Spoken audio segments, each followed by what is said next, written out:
যে শিক্ষকদের কাছ থেকে শিক্ষা নিয়ে সহনশীল ও সভ্য হয়ে গড়ে ওঠার কথা আমাদের ভবিষ্যৎ প্রজন্মের, যাদের হাত ধরে জীবনকে আদর্শিকভাবে তৈরি করবে আগামী প্রজন্ম, সেই শিক্ষকরাই প্রকাশ্যে মারামারি করছেন।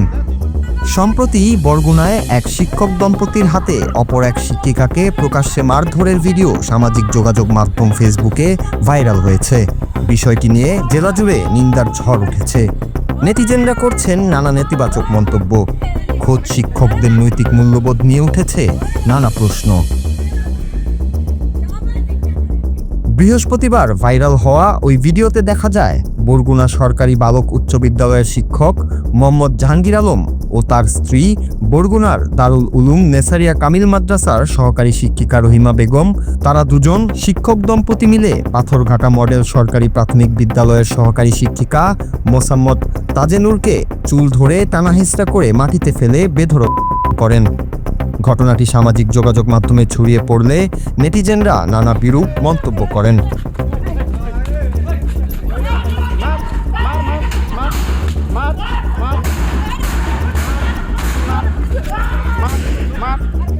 খোঁজ নিয়ে জানা যায় তাদের মধ্যকার জমি সংক্রান্ত বিরোধকে কেন্দ্র করে তাদের মধ্যে দীর্ঘদিনের দ্বন্দ্ব চলছিল। শিক্ষক জাহাঙ্গীর আলম ও তার শ্যালক মিজানুর রহমান মানিক বরগুনা পৌর শহরের হাসান মোল্লা সড়কে যৌথভাবে 12 শতক জমি ক্রয় করে ভবন নির্মাণ করেন।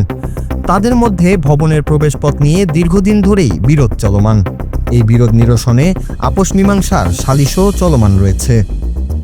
বিদ্যুৎ সংযোগকে কেন্দ্র করে গত বুধবার তাদের মধ্যে উত্তেজনা চরমে পৌঁছে, আর এই ঘটনার ভিডিওটি এখন ছড়িয়ে পড়েছে সামাজিক মাধ্যমে।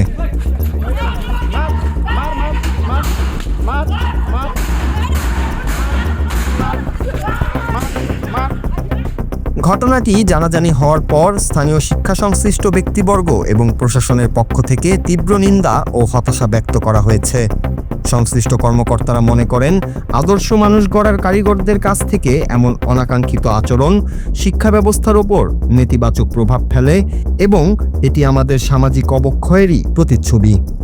বিষয়টি প্রশাসনের নজরে আসার পর ইতিমধ্যেই যথাযথ আইনি ও বিভাগীয় প্রক্রিয়া শুরু হয়েছে। এমনকি ভুক্তভোগীদের পক্ষ থেকে থানায় লিখিত অভিযোগও দায়ের করা হয়েছে। কর্তৃপক্ষ আশ্বস্ত করেছে যে সুষ্ঠু তদন্তের মাধ্যমে এই শিষ্টাচার বহির্ভূত কাজের জন্য দোষীদের বিরুদ্ধে দৃষ্টান্তমূলক ব্যবস্থা নেওয়া হবে। Bangla TV news desk.